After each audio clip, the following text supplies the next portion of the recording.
Hello, new creation, sons of God, people from God's household, the ones that He knew us.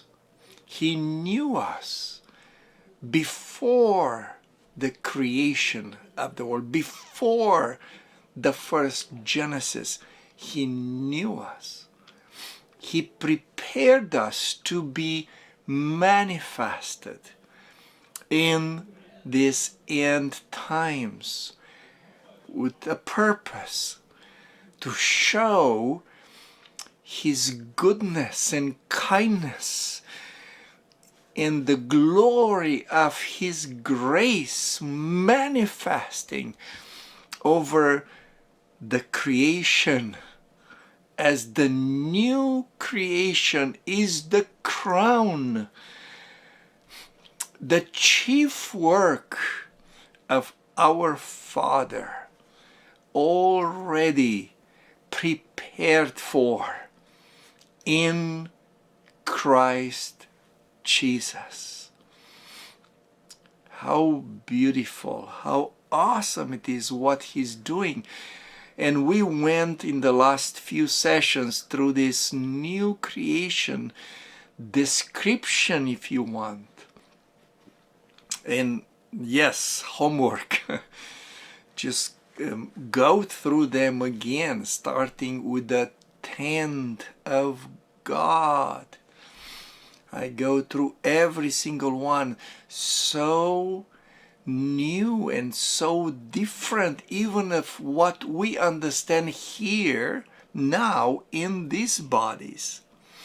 We do understand this beginning, the dawn of the eighth day, but there's so much more. And we have a couple of more that are really, they blew my mind. And I do have a new mind, but it keeps changing. It keeps changing. It's something so much more. So we are in Revelation chapter 21, and we talked already of the reversal somehow, the rolling up of the first day of creation. It said, let it be light, and now the God and the Lamb are the light. We are the light. We are in Him, and we are the light. And the light is not spoken to exist, but the light is. And we continued verse 24, and it brings nations. Where are the nations? Well, on the new earth. It says, the nations shall walk by means of its light. Yes, we will be the light of the nations. Remember Isaiah? It says, I'll make you the light of nations. The kings of the earth bring their glory into it, into this city. The kings of earth bring their glory, and its gates shall by no means be locked during the day, for night shall not be there. It gets rid of night. Wow. Only they shall bring the glory and the honor of the nations into it. Now, what does it mean for the new creation that the gates shall by no means be locked during the day? For night shall not be there. Remember in John 11, Jesus is teaching us and the disciples about the hours of the day and the hours of the night. See, this is still as we are growing into this, as he was looking and was teaching us, because there was a night and there was a day. And as we look in there, in John 11:9, Jesus answered, "Are there not 12 hours in the day? If anyone walks in the day, he does not stumble, because he sees the light of this world." The light of this world is the daylight.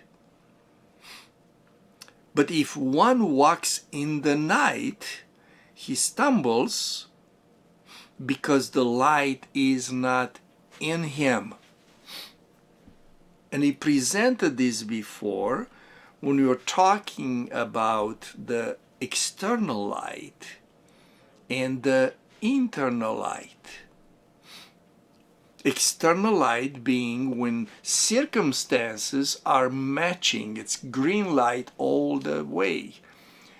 External night is when none of the circumstances are matching and everything, every sign seems to be against you doing something, going somewhere.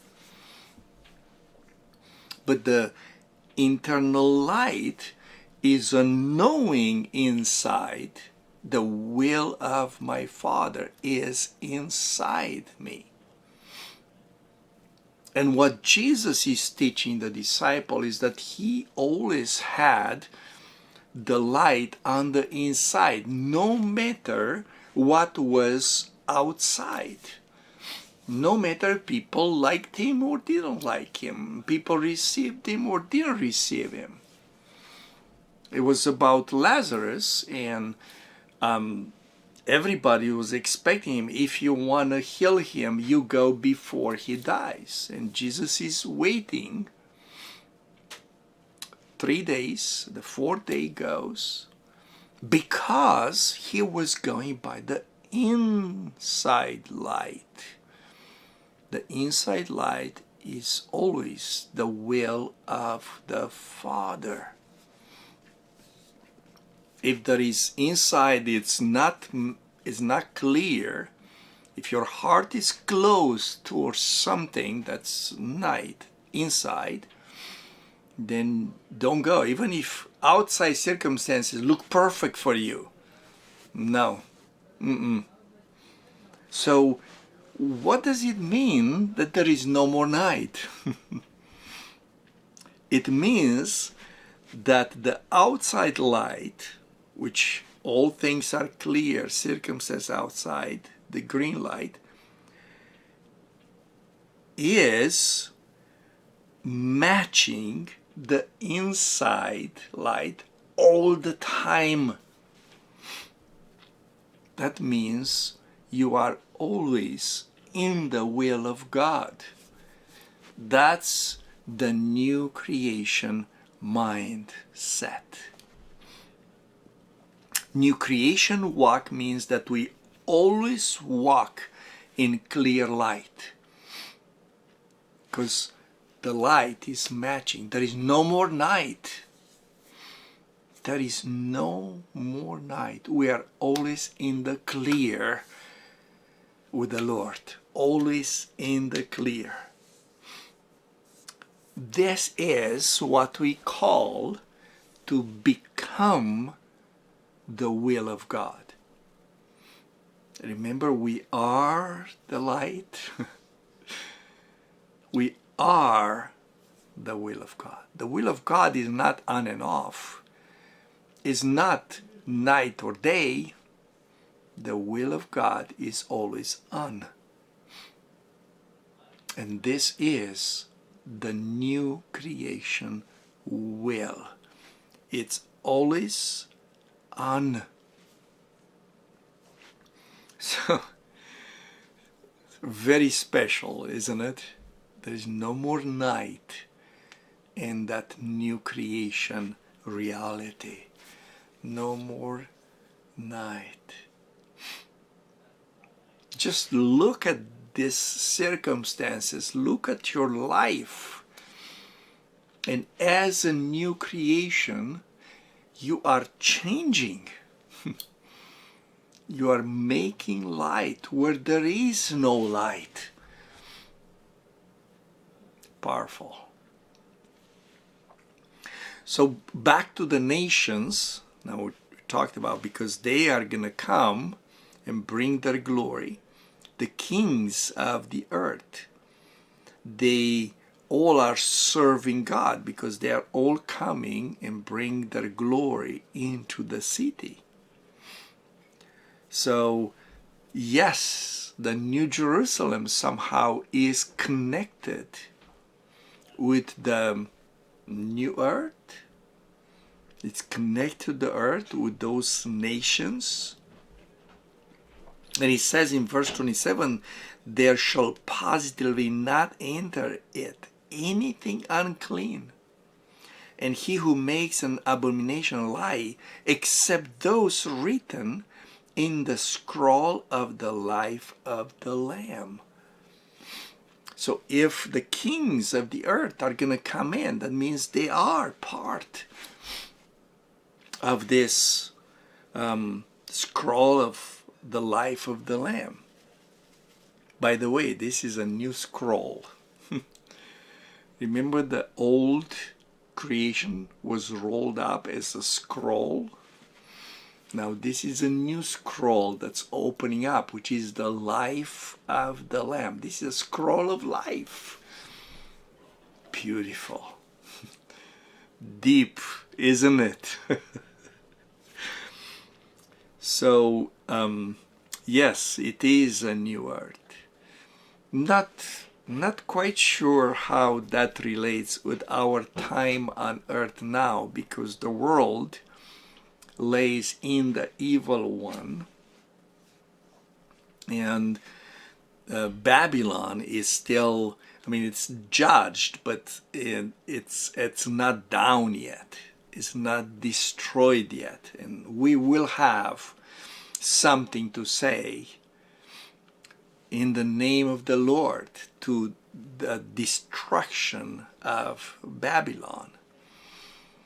But this is still a mixed environment out there. How is this pertaining to us? The closest I can explain this now is this. You listen, you hear this. Sphere of existence.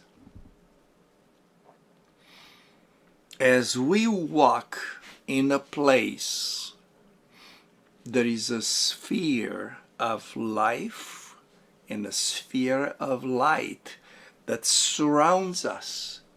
Everything in that sphere is absolutely clean and belongs to the new creation. Outside, it's the world. But wherever I walk, I create this sphere. This sphere is increasing. Increasing.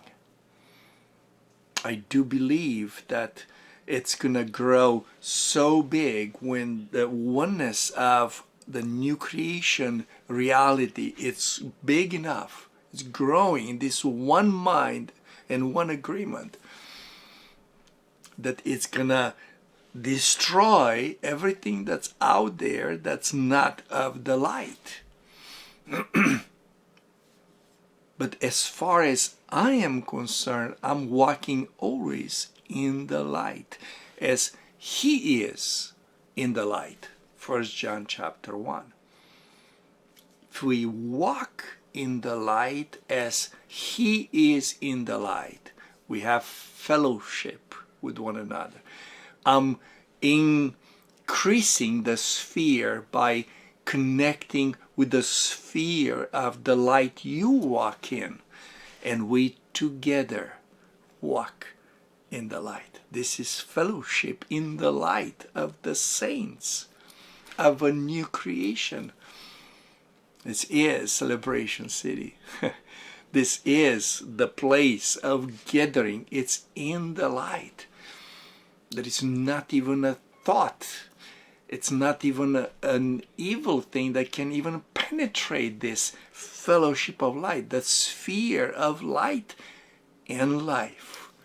And we walk together in this. I know you can see it, and I know it's increasing. How I love this new creation series, the new Genesis. It's so powerful. We're still kind of touching it. I feel like some things are before their term, before their time. We speak them, we bring them in, and as people are going to listen to this more and more, they're going to enter in, because the time, it's close.